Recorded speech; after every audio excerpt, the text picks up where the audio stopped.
surprise off day for you yesterday, but this means you just get to catch up on all the notes, the odds and ends and leftovers. And so let's go ahead and start off with one here. Felix Bautista. Now, we asked Tony Mansolino earlier in the Milwaukee series. He said, I really think it was just a matter that we kept saving him for save opportunities. He was sitting too much. We've got to go back to more frequent use with him, but still some kinks to work through. Yeah, I mean, you know, obviously the command's not there, the fastball command, but first and foremost, most important thing is he's healthy. We should really start with that. Absolutely. That's number one. And, you know, there's no problems there. Mansolino checked because he went back-to-back for the first time since, was it August 24th and 25th of 2023. Mansolino said nothing came across my desk that said that he was hurting at all from it or whatever. So he's feeling good. That isn't the issue. But he's given up runs in his last 4 outings. It's 5 overall and 3 2/3. He's walked 5 batters. So quite simply, fastball command. And really, it could come from getting more regular usage. I understood why. I don't want to say they were babying him, but they were so cautious early on. There was one stretch where it had been a while since he pitched, and he was going to get in there no matter what because of it. I think they're getting past that now. More regular usage, and I'm not an expert here, but you would think that would sharpen you up a little bit. You can't keep walking the leadoff guy or walking 2 guys.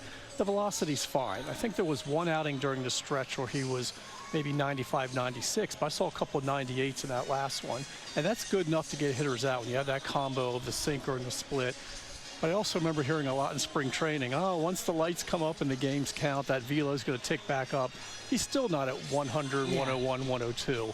That's still going to be a process, but yeah, maybe more regular usage will sharpen him up because it really is just about that fastball command right now. Yeah, and I mean, it's I say practice makes perfect, but nothing is the same as an in-game situation. Right. So that's his practice. It's just tough when it's actually against live opponents. Now, someone who has been absolutely tearing the cover off the ball, we talk about him every year, and every year I think maybe it's not enough, is Ryan O'Hearn. Right, we were already joking about who would be the MVO right now, and it's obviously super early. And I should stress, too, you have to be on the team when those ballots come out. And in 2018, I think Adam Jones won it. There was nobody else on the team. They'd all been traded. That's still a possibility here as well. But O'Hearn, he leads this team quietly in typical fashion in average on base and slugging. And I got the cheat sheet here, 306, 396, 507 in 39 games. He had 4 hits the other day, and Mansolino said afterward, I looked up and thought, wow, he had 4 hits. It just always seems to be quietly done. He had a really good March/April, which I hate having to do that. You can't say the first month because of March. It doesn't count. It's like 2 days. It messes everything up. But we look at what he's doing this month. It's 323, 417, 468. His on-base plus slugging when they win, 1.234. So he's been very valuable to them. Yeah. But again, he's not a former high draft pick. He's not one of their top prospects. He's in the lineup most days, but not every day. But there's a lot of first base, DH. He can play some right field. And he's very quietly, again, in typical fashion, having an outstanding year offensively for them. And it really jumps out because they've been looking for that guy who can get hot. We've seen it now with Jackson Holliday, a little bit more of Gunnar, maybe a little more of Adley. Yeah. But O'Hearn has been consistent all season. And he's finding it against lefties. And to your point, he's fought for every opportunity, saying, I can cut my teeth. Right. We'll be okay. Now, we move down here and we look at everything. You mentioned Adley getting that swing back. There were even some national pundits who at one point were calling for Adley to go back for a reset to the minors, which kind of makes me raise an eyebrow when I read that. But you also look at, okay, well, what are your other options? Because right now, Gary Sanchez still isn't back. So then if you did that in an alternate universe, right, it's Samuel Basallo and Maverick Hanley, and that's a tremendous workload on 2 young guys. It is, and it's probably still too soon for Basallo because he just recently started catching. I'd asked this question going back to spring training, is what happens if Rutschman or Sanchez gets hurt and it's too soon for Basallo? Who are you calling up? So there isn't that veteran AAA guy. Anthony Bemboom is long gone now. You know, who is it going to be?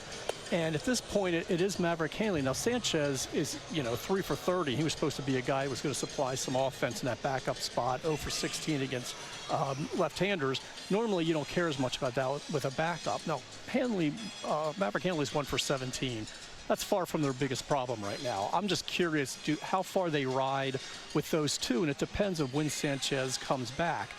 If it was going to be the minimum 10 days to 12 days, fine. But we're, I think, way past that now. Last time we saw Gary Sanchez, he was shooting pool in the home clubhouse with his left hand with a brace on the right wrist area there. So we haven't gotten an update lately, but I don't think he's anywhere near coming back. So do you just stick with Hanley, figure we have other things we can deal with, and we can evaluate him now? I mean, there's really nobody in AAA. Connor Pavoloni. There's Chadwick Trump, which I think is a Dr. Seuss character as well, coincidentally. I read that book to my granddaughter, The Things You Thunk with Trump or Trump, something like that. I don't know. And he has some experience, but not a lot. So do you go out and get a veteran? I can ask about James McCann all the time. He's in AAA Gwinnett, and he's hitting 293. He was just over 300 until recently. He has a rolling opt-out, but if they had that interest in bringing him back, they probably would have done it by now. So if not him, is it somebody similar? Is it eventually him? Do they circle back? If Sanchez is out a long time, or again, do you just stick with Hanley?